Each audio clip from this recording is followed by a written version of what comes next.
모르는 찬양이었나요? 처음 부르시나요? 그러시군요. 연습을 좀 할 걸 그랬습니다. 자, 하나님의 말씀 함께 보겠습니다. 요한복음 6장 5절부터 14절입니다. 신약성경 152면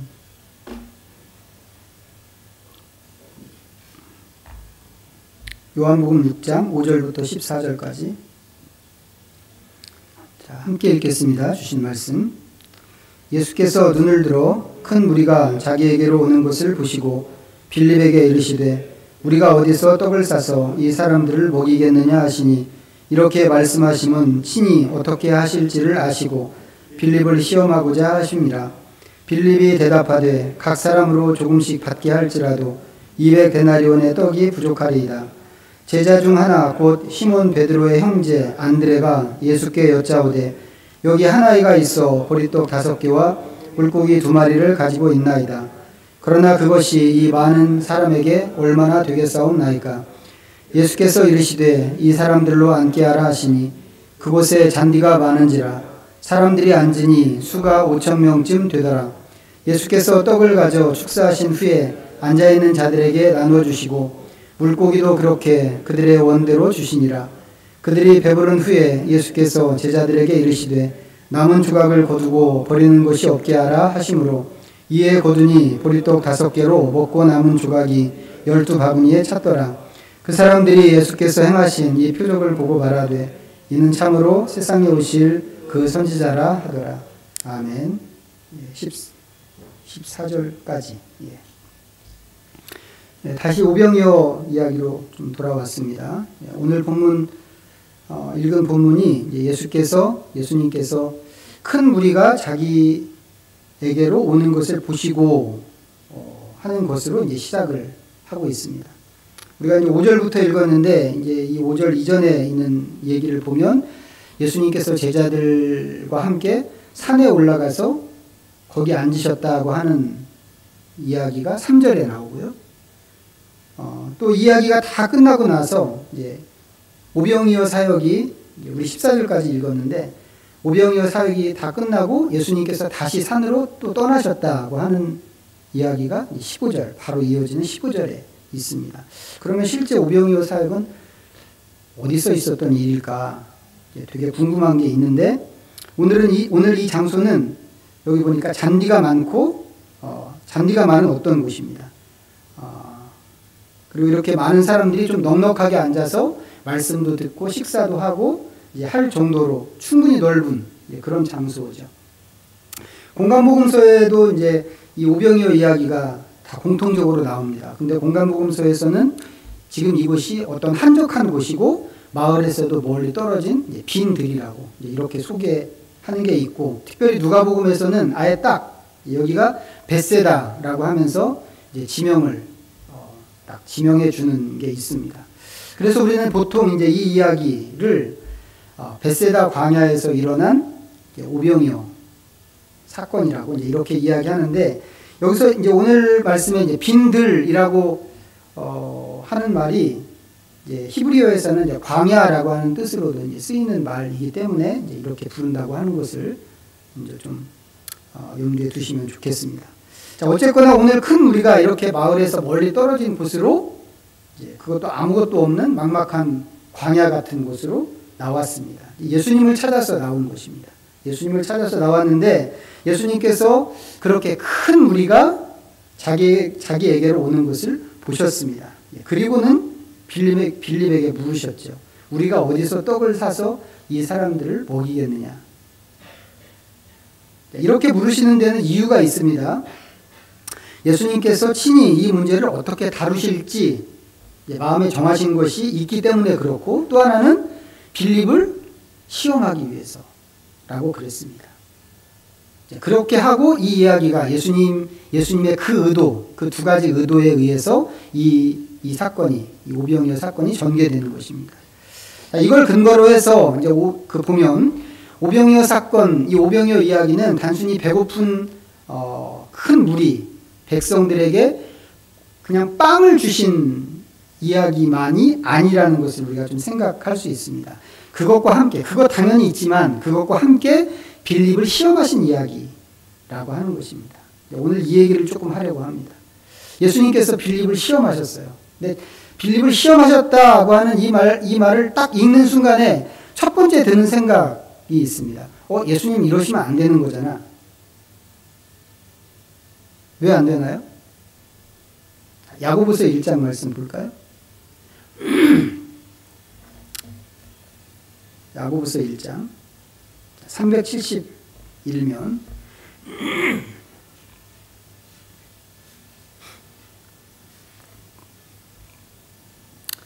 야고보서 1장 12절과 13절입니다. 자, 같이 읽어보겠습니다. 시작. 시험을 참는 자는 복이 있나니 이는 시련을 견디어 낸 자가 주께서 자기를 사랑하는 자들에게 약속하신 생명의 멸류관을 얻을 것이기 때문이라. 사람이 시험을 받을 때에 내가 하나님께 시험을 받는다 하지 말지니 하나님은 악에게 시험을 받지도 아니하시고 친히 아무도 시험하지 아니하시느니라. 하나님께서는 아무도 시험하지 않으신다고 여기 분명하게 말씀을 하고 있습니다. 그러니까 예수님도 시험을 하시면 안 되는 거란 말이죠. 그런데 예수님께서 빌립을 시험하셨습니다. 왜 그러시는가? 굳이 좀 해명을 하자면 여기서 말하는 시험하고 저쪽에서 말하는 시험이 다른 시험이라고 하는 것입니다. 우리말로는 똑같이 이것도 시험이고 저것도 시험이라고 이렇게 되어 있지만 야고보서에서 말하는 시험은 우리를 넘어뜨리고 함정에 빠뜨리려고 하는 그런 종류의 시험입니다. 이런 시험은 어떤 때는 유혹으로도 오고 어떤 때는 좀 시련의 형태로 오기도 합니다. 그리고 어떤 때는 또 이게 유혹인지 시련인지 구분하기가 아주 애매한 그런 형태로 올 때도 있습니다. 그런데 이 시험이 어떤 형태로 오든지 간에 이 시험이 우리의 욕망을 자극하게 되면 유혹을 이기는 게 어렵죠.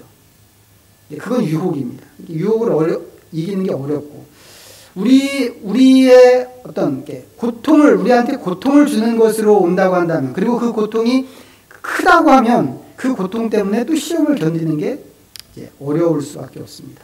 그래서 이런 형태의 시험은 여기 지금 읽은 야고보서에 있는 말씀처럼 견디는 것이어야 합니다. 견뎌야 하는 것이 이런 시험입니다. 하나님께서는 이런 시험을 하지 않으십니다. 누가 하나요? 이런 시험? 이런 시험은 사탄이 합니다.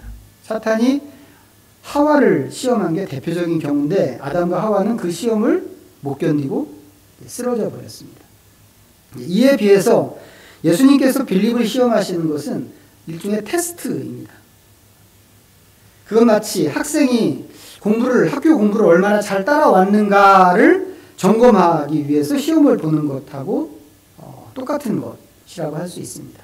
이런 시험은 하나님께서도 하시는데 대표적으로 성경에 나오는 대표적인 시험이 아브라함을 시험하시는 것이죠. 100살 먹어서 얻은 아들을 모리아 산에 가서 번제로 드리라고 하신 그런 시험입니다. 아브라함은 그 시험을 잘 통과했습니다. 하나님께서 이런 시험을 주시는 것은 단지 시험에 시험 들게 하기 위해서가 아니고 그 시험으로 더 큰 축복을 주시기 위해서 그렇습니다. 그건 마치 학생들이 시험을 잘 통과해서 그 다음 단계, 더 나은 차원의 단계로 나아가는 것과 같은 것이라고 할 수 있습니다. 예수님께서는 그런 시험에 빌립을 불러들이신 것입니다. 뭘 시험하셨을까요? 오늘 말씀에서 예수님께서 주신 질문은 우리가 어디서 떡을 싸서 이 사람들을 먹이겠느냐 이것입니다. 그러자 빌립이 대답한 게 7절이죠. 7절 다시 본문으로 돌아가셔서 7절 다시 한번 볼까요? 같이 또 한번 읽어보겠습니다. 시작. 빌립이 대답하되 각 사람으로 조금씩 받게 할지라도 200데나리온의 떡이 부족하리이다. 빌립이 시험에 통과했나요? 이 말씀이 좀 어려운 게 예수님께서 빌립을 시험하시겠다고는 하셨는데 그렇게 해놓고 시험의 결과가 어떤지에 대해서는 얘기가 없습니다. 그러다 보니까 이제 말씀을 읽는 우리한테는 이게 정확하게 무엇을 시험한 것인지 또 이 시험 결과가 어떻게 됐는지를 좀 알기가 어려운 얘기처럼 되어버렸습니다. 그렇지만 질문을 받은 빌립은 어쨌거나 대답을 해야만 했단 말이죠. 그래서 이제 지금 읽은 7절 말씀처럼 그렇게 빌립이 대답을 했습니다. 빌립은 이렇게 생각을 한 것 같습니다. 우선 1데나리온의 빵을 1데나리온어치 사면 그 빵으로 몇 명이 먹을 수 있는가? 대략적으로 정해진 게 있단 말이죠. 왜냐하면 이 사람들이 빵을 주식으로 삼는 사람들이기 때문에 빵 1데나리온어치면 어느 정도의 사람이 먹을 수 있을까? 정해져 있습니다. 그 사람들이 갖고 있는 그런 상식이 있단 말이죠. 보통 빵 한 개로 몇 명이 먹을 수 있다. 뭐 이게 있단 말이죠. 빌립이 말하는 것처럼 만약에 조금씩만 주고 요기만 하게 한다면 그러면 평소보다는 조금 더 많은 사람이 먹을 수 있겠죠. 뭐 한두 사람 아니면 두세 사람이라도 빵 한 개 가지고 더 먹을 수 있을 것입니다. 이제 그 대목이 하나 있고 또 하나는 이게 일상에서 주식으로 먹는 빵이니까 빵값도 정해져 있는 게 있을 것입니다.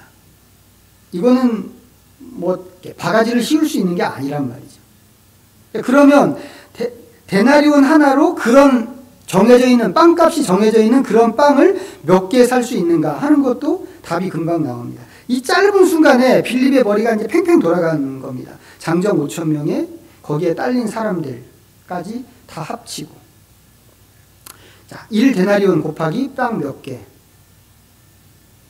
곱하기 빵 하나로 먹을 수 있는 사람의 숫자 분의 전체 사람 수는 200. 무슨 계산인지 아시겠어요? 전체 수, 거기에 앉아있는 모든 사람의 숫자에서 나누기 1데나리온으로 살 수 있는 빵 개수 곱하기 빵 한 개로 먹을 수 있는 사람 수를 계산을 했더니 200이라고 했단 말이죠. 빌립이 순식간에 이걸 계산했습니다. 계산해서 어느 정도의 빵을 사야 하는가를 예수님한테 답으로 딱 내놓았습니다. 이 답은 수학적인 계산으로 산출한 답이란 말이죠. 그러니까 틀릴 일이 거의 없습니다. 틀렸다고 하더라도 약간의 오차가 있을 수 있죠. 빵 하나로 먹을 수 있는 그 사람의 보통 정해져 있는 숫자가 있는데 충분히 주지 않고 조금씩만 주기로 했으니까 뭐 그런 데서 오는 뭐 약간의 오차가 있을 수는 있지만 그것도 대략적으로 이야기하면 얼추 맞는 대답일 수밖에 없습니다. 빌립이 이야기한 게. 그러면 빌립이 이 시험에서 통과했는가? 결론을 먼저 말씀드린다면 빌립은 이 시험에 통과하지 못했습니다. 왜 통과하지 못했나요?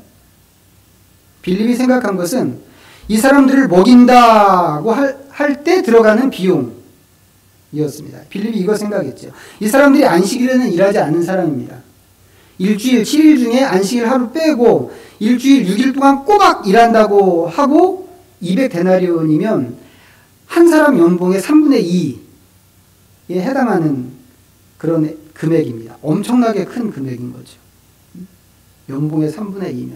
다른 제자들도 그걸 걱정한 것처럼 보입니다. 그래서 마태복음 기사에 보면 사람들을 다 보내서 각자 사 먹게 하자고 제자들이 예수님에게 제안하는 이야기가 나옵니다. 그런데 예수님께서는 비용이 얼마나 될까 이거 묻지 않으셨잖아요. 뭐 물으셨어요? 어디서 떡을 사서 먹일까를 물으셨습니다. 그런데 빌립이 전혀 엉뚱하게 비용이 이만큼 듭니다고 하는 것으로 대답을 했습니다. 이제 그런 점에서 생각하면 빌립의 대답이 일단 방향이 틀렸다고 우리가 이해할 수 있습니다. 그렇지만 빌립을 좋게 봐주기로 생각하고 우리가 말이죠. 이 머리 좋은 빌립을 좋게 봐주기로 한다면 빌립의 대답이 완전히 엉뚱한 것만은 또 아닙니다. 왜 그런가 하면 이 군중들을 위해서 200데나리온에 해당하는 빵을 사야 하는데 그 빵을 어디 가서 살 수 있을까요? 200데나리온어치.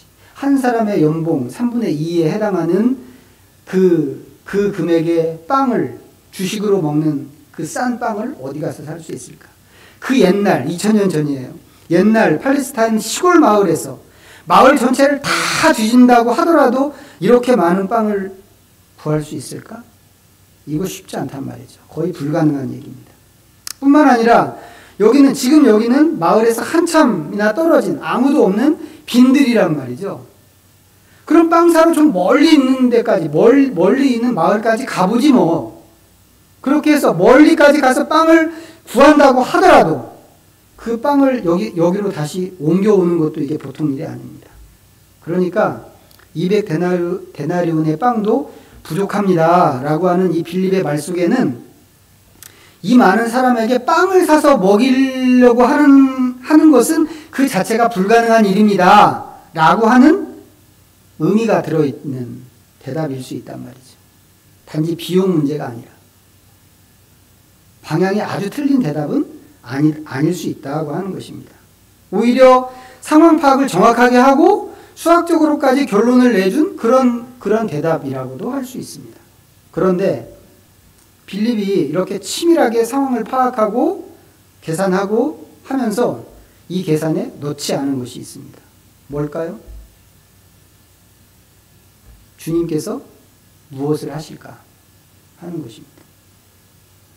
처음에 빌립을 향해서 물으실 때 예수님께서 생각하신 것이 있었다고 그랬죠? 신이 어떻게 하실지를 아시고 그것입니다. 이게 예수님이 생각하신 거예요. 예수님께서 이 문제에 대해서 당신이 어떻게 하실까를 미리 생각하고 계셨단 말이죠. 그리고 실제로 예수님께서 이 일에 개입하셔서 이 문제를 푸셨습니다. 물고기 2마리와 보리떡 5개로 여기 있는 사람을 다 먹이고 그것도 조금씩만이 아니라 그 사람들이 원하는 것만큼 마음껏 먹게 하고 남은 조각을 12바구니나 거뒀습니다. 안드레가 어디서 구해왔는지는 모르겠지만 이 물고기 2마리와 보리떡 5개를 가져다가 예수님에게 드렸습니다. 그렇지만 그걸 드리면서 안드레가 생각한 게 뭐였어요? 이 많은 사람에게 이게 과연 도움이 될까? 이게 얼마나 되겠습니까? 였습니다. 예수님께서는 이 사람들을 먹여야 되겠다라고 생각하셨는데 제자들은 하나같이 생각한 게 주님 그것은 불가능합니다. 이거 생각했단 말이죠. 주변 환경을 봐도 불가능한 일이었고 비용을 생각해도 불가능한 일이었을 것입니다. 하지만 결과적으로 보면 이 일이 불가능한 일이 아니었단 말이죠. 단지 제자들이 이것을 불가능한 일이라고 생각한 것뿐이죠. 이 사람들에게 이 일이 진짜 불가능했던 이유가 뭘까요? 이 사람들 생각에 주변 환경 때문이었나요? 여기 빈들인데요? 마을도 먼데요? 사람이 너무 많은데요? 그런 환경 때문이었나요? 아니면 비용 때문에 그랬나요? 불가능한 게? 그런 것들이 전부 제자들한테 문제일 수 있죠. 문제일 수 있지만 진짜 이유는 뭐냐면 환경이나 비용이 문제가 아니고 제자들이 그것만 봤다는 게 문제였습니다.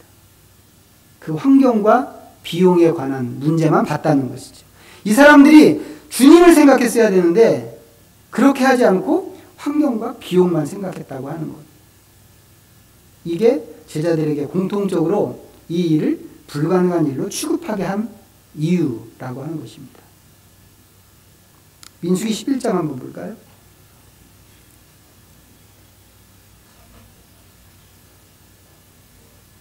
구약 214페이지입니다. 민수기 11장.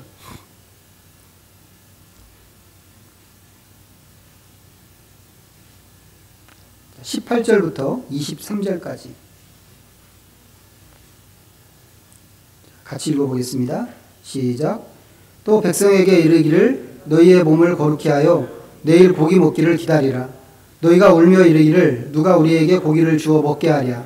애굽에 있을 때가 우리에게 좋았다 하는 말이 여호와께 들렸으므로 여호와께서 너희에게 고기를 주어 먹게 하실 것이라.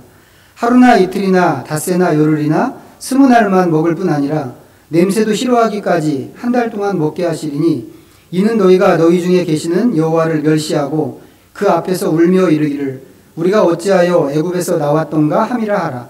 모세가 이르되 나와 함께 있는 이 백성의 보행자가 60만 명이온데 주의 말씀이 한 달 동안 고기를 주어 먹게 하겠다 하시오니 그들을 위하여 양떼와 소떼를 잡은들 조카오며 바다의 모든 고기를 모은들 조카오리이까.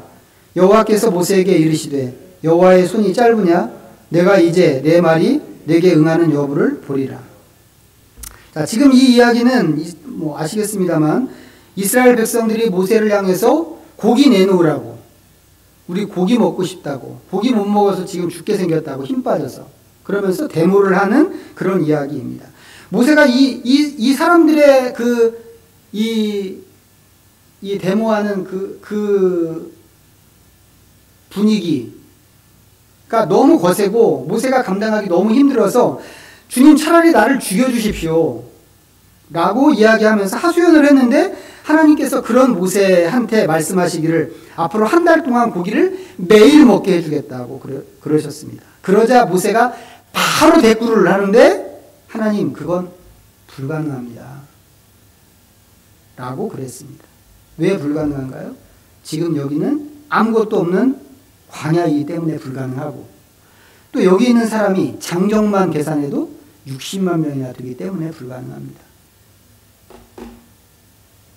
빌립이 생각한 거하고 똑같은 생각을 모세가 하고 있는 거죠. 이거 놀랍지 않으신가요? 빌립하고 모세가 시간차가 1500년 1500년의 시간차를 두고 살았던 사람이거든요. 근데 마치 두 사람이 딱 만나서 짝이라도 한 것처럼 똑같은 얘기를 지금 하고 있는 겁니다. 이 굉장히 신기한 일입니다. 굉장히 신기한 일인데 생각해보면 모든 사람들이 다 이런 식으로 생각하는 게 현실이란 말이죠. 하나님께서는 아무것도 없는 상황에서 어떤 일이라도 만들어내실 수 있는 분이시죠. 이게 우리 믿음이란 말이에요. 우리가 갖고 있는 믿음. 그런데 현실에서 사람들은 그런 하나님을 계산해 놓지 않더라고 하는 거죠. 뭐만 계산하나요? 주변 환경이 어떤지, 사람이 몇 명인지, 비용이 얼마나 드는지, 필요한 것을 어디 가서 살 수 있는지 이런 것만 생각합니다. 그러다 보니까 결론이 항상 뭐가 되는가? 주님, 그것은 불가능합니다. 이게 결론입니다. 여러분은 어떠세요? 여러분은 안 그러신가요? 예수님께서는 불가능한 상황에서 물고기 2마리와 보리떡 5개로 5,000명을 먹이셨습니다. 하나님께서는 아무것도 없는 그 광야에서 60만 명에게 한 달 동안 고기를 먹이셨습니다. 이거 특수한 경우라 그렇다고 혹시 생각하시나요? 이런 거는 성경에나 나오는 이야기지. 성경에나 나오는 이야기고 여기 나오는 사람들은 그래도 예수님의 제자잖아요. 명색 예수님의 제자. 우리하고는 비교가 안 되는 예수님의 제자이고 모세 같은 사람이니까 이런 얘기가 통하는 거지 라고 나도 모르게 혹시 그렇게 생각하고 있지는 않은가. 성경에서 이런 일을 하신 하나님인데 그 하나님이 나한테도 이런 일을 하실 수 있을까? 생각해 보세요. 여러분. 하나님은 나한테도 이렇게 하실 수 있을까? 내가 처해 있는 실제 상황에서 사방을 다 둘러봐도 아무것도 보이는 게 없는 그런 광야 같은 그런 상황에서 하나님께서는 나를 위해서도 이런 일을 하실 수 있을까?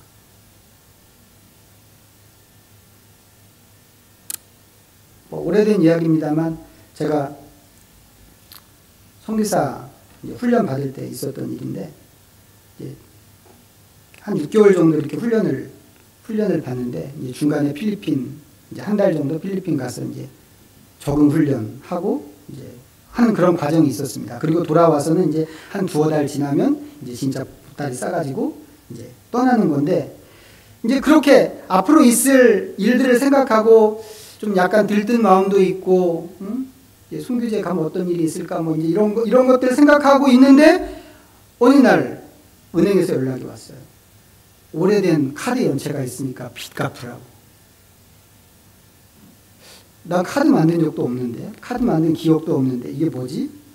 싶었습니다. 나중에 보니까 이제 저희 어머니가 장사한다고 하시면서 제 명의로 카드를 만들어서 쓰셨더라고요. 그리고는 이제 장사가 안 되고 하니까는 그냥 주저앉으셨는데, 그리고는 이제 잊어버려 버린 거죠. 그러니까 얼마나 시간이 지났는지도 모르겠어요. 하여튼, 제가 연락을 받았을 때는 제가 감당할 수 없을 정도의 카드빚이 제 앞으로 있는 거예요. 이제 그런 게 걸려 있으면 이제 외국에도 못 나간다. 그런 얘기를 이제 어떤 사람이 또 와서 슬그머니 저한테 해줬어요. 야, 그러면 끝이야. 뭐 그러면서. 이 황당한 상황을 어떻게 해야 할까? 되게 정말 정신이 없었어요. 정신이 없었는데 이걸 어떻게 풀어야 할까를 생각하면서 머리를 막 굴렸습니다. 제가 한 게 뭐게요? 제가 한 게? 제일 먼저 한 게 제가 아는 친인척들한테 도움을 요청하는 거였습니다. 돈을 좀 빌려달라고도 해보고, 보증을 좀 서달라고도 해보고, 근데 아무도 안 도와주더라고요. 응? 정말 아무도 안 도와줬습니다. 이제 조금 있으면 다 비행기 타고 가야 하는데, 지금까지 준비해온 일을 빚 때문에 포기한다. 이것도 되게 우스운 얘기고 또 황당한 얘기지만, 이제 그것과 함께 나가다가 공항에서 걸릴까봐 이런 거 있으면 못 나간다고 하니까 뭐 진짜인지 모르겠어요. 진짜인가요? 모르세요? 저도 모르죠. 뭐. 저도 몰랐는데 하여튼 그렇게 이야기하니까 나가다가 걸리면 어떻게 하지? 이거 생각하니까 아찔한 거예요. 이게 다른 사람 다 나가는데 이제 선교지로 간다고 이제 막 같이 비행기 타고 나가다가 다른 사람 다 통과해서 가는데 나만 혼자 딱 잡혀가지고 못 가면 그러면 쪽팔려서 어떻게 하지? 이것도 보통 심각한 문제가 아니더라고요. 그때 제가 20만 원, 한 달에 20만 원 받고 일할 때였습니다. 월급 20만 원 받는 사람이 몇백만 원 빚을 어떻게 갚겠어요? 그것도 이 3, 4개월 사이에. 제가 아무리 머리를 굴리고 짜보고 해도 이 답이 안 나오는 일이란 말이죠. 그래서 아주 심각하게 제가 생각했습니다. 야, 더 큰 창피 당하기 전에 여기서 그만둬라. 포기해라. 그러는 와중에 아까 읽은 민수기 말씀을 읽은 거예요. 하나님께서 한 달 동안 보기를 주겠다고 하시는데 그 앞에 그 하나님께 모세가 하나님 그건 불가능합니다 라고 하는, 전 그런 말씀이 있는 줄도 모르고 하여튼 읽었는데 제가 깜짝 놀랐습니다. 제일 먼저 놀란 것은 뭐였냐면 이 모세의 믿음 없는 태도에 제가 굉장히 놀랐습니다. 아니 천하의 훌륭한 모세라고 지금까지 생각해 왔는데 모세가 이런 놈이었어? 라고 하면서 일단 놀랐습니다. 그리고 또 놀란 것은 제가 그러고 있다고 하는 사실에 놀랐습니다. 하나님 이거 불가능합니다. 은행놈들이 얼마나 독한 놈들인데요. 그러면서 이거 해결할 수 없습니다. 하나님께서 그 말씀을 통해서 모세를 보여준 게 아니고 저를 보여준 거죠. 제가 성경을 읽다가 그렇게 막 놀래가지고는 이러고 있다가 제가 또 한 번 깜짝 놀라서 제 모습을 보면서 깜짝 놀라서 제가 그 자리에서 바로 무릎을 꿇었습니다. 하나님 제가 잘못했습니다. 이렇게 믿음 없게 군 거 잘못했습니다. 그럼 뭐가 보였을까요? 안 보인 거예요. 잘못했습니다 했는데도 보이는 거 아무것도 없었습니다. 상황 하나도 변하지 않았고 그냥 그대로 있었죠. 제 마음은 여전히 걱정이죠. 걱정이 아주 태산이었습니다. 그런데 그 몇 달 사이에 이 빚이 다 갚아졌습니다. 이건 이제 제가 한 게 아니기 때문에 갚아진 거예요. 갚아진 건데 저는 훈련을 이제 끝까지 잘 마쳤고 정해진 시기에 출국을 했습니다. 어떻게 된 일인가? 저도 모릅니다. 하나님이 하신 일이라고 밖에는 뭐 얘기할 수 있는 게 없습니다. 이런 게 하나님이 일하시는 신비인 것 같아요. 만약에 제가 그때 제가 생각한 대로 누가 보증을 서주거나 돈을 빌려줬다면 큰일 날 뻔했지 뭐예요. 만약에 그렇게 됐다면 어떻게 됐겠어요? 저는 영영 못 나가는 거죠. 왜? 빚 갚아야 되니까. 근데 하나님께서는 그런 방법을 쓰지 않고 당신의 방법을 쓰시더라고 하는 겁니다. 근데도 불구하고 제가 하나님을 계산해 놓지 않고 제가 아는 방법만 생각을 한 겁니다. 누구를 찾아가야 될까? 누구한테 도움을 구해야 될까? 돌아서서 생각하면 하나님의 지혜가 정말 깊고 큽니다. 고 하는 게 분명한데, 그런데 그 상황에 속해 있을 때는 제가 아는 그 계산법, 그거 외에는 생각나는 게 없더라 이 말이지. 대부분의 사람들이 그렇다고 하는 겁니다. 대부분의 사람들이. 오늘 예수님께서 빌립을 시험하셨다고 하는 것은 바로 이런 문제입니다. 아무것도 없는 상황에서 아무리 계산기를 두드려 봐도 계산이 안 나오는, 그렇기 때문에 불가능합니다 라고 하는 생각 외에는 떠오르는 게 없는 그런 상황에서 나는 무엇을 봐야 하는가? 제가 소개해드린 그 경험이 이제 벌써 한 25년 된 일이에요. 너무 놀라운 경험이죠. 하나님께서는 이렇게 일하시는 분이구나. 저한테는 제 믿음을 아주 완전히 새롭게 하는 그런 경험이었는데, 그럼 그때 그 경험했기 때문에 이제 그 다음부터는 잘했을까요?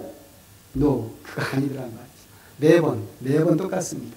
저는 오늘 이번에 이 말씀 이렇게 준비하기 위해서 읽으면서 묵상하면서 다시 한번 하나님께서 요즘에 제가 고민하고 있는 대목에 대해서 또 이 말씀으로 말씀하시는 하나님의 그 소리를 들을 수 있었어요.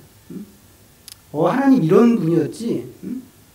근데 이 말씀 보기 전에는 또 여전히 제가 근심하고 똑같은 방식으로 근심하고 이러고 있는 판이었는데, 이제 이번에 이 말씀을 묵상하게 된 거죠. 우리는 다 그런 것 같아요. 한 번 배웠다고 해서 그게 우리의 믿음으로 그냥 견고하게 딱 콘크리트 믿음으로 자리를 잡고 앉아 있는 게 아니라, 우리는 계속해서 하나님을 경험하고도 또 하나님을 계산해서 빼놓고, 경험하고도 또 빼놓고. 그렇지만 하나님께서는 지치지 않으시죠. 하나님 포기하지 않고 계속 말씀해 주세요. 말씀해 주시고 또 말씀해 주시고, 우리가 이런 상황에 처해일 때 스스로 하나님께서 하실 거야, 하나님을 기대해 봐야지 라고 하는 수준에 도달하기까지 하나님은 끊임없이 우리를 끌고 가시는 분인 것 같아요. 오늘 빌립을 시험하신다고 하는 말씀도 아마도 그런 차원이었을 것 같습니다. 그래서 오늘 이야기는 다른 게 아니고 그런 상황에 있을 때 하나님께서 일하시는 신비를 좀 봐라 라고 하는 그런 권면의 말씀입니다. 꼼꼼하게 상황을 분석하고 철저하게 계산하고 함으로써 우리가 똑똑한 사람은 될 수 있을지 모르겠지만, 오히려 그 똑똑한 방식을 포기함으로 하나님의 신비를 볼 수 있는 것이라고 우리를 그런 자리로 초대하는 그런 말씀인 것입니다. 여러분 중에 혹시 지금 답이 안 보이는 이렇게 막막한 상황에 서 있는 분이 계신다면 이 말씀이 주는 은혜로 좀 깊이 들어가시기를 바랍니다. 그래서 하나님이 일하시는 이런 축복을 여러분의 것으로 경험하시게 되기를 기원합니다. 기도하겠습니다. 우리 잠시 침묵으로 하나님 앞에 말씀 생각하면서 나아가도록 하겠습니다.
자비하신 하나님, 우리는 하나님을 믿기에 지나치게 똑똑한 사람들입니다.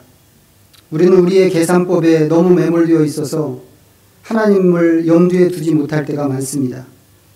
하나님은 어제나 오늘이나 동일한 하나님이신데 우리는 그런 하나님 앞에서 자주 불가능합니다라고 외칩니다. 주님, 우리의 이런 미련함을 불쌍히 여기시옵소서. 이제 모든 일에서 우리의 방식을 버리게 하시고 하나님께서 일하시는 신비를 보게 하여 주시옵소서. 어제 이 시험에서 통과했다고 하더라도 오늘 또다시 이 시험 앞에서 길을 잃는 저희들입니다. 우리에게 하나님을 향한 믿음을 주셔서 빛 되신 주님을 보고 우리의 여정을 승리로 걷게 하여 주시옵소서. 예수님의 이름으로 기도하옵나이다. 아멘.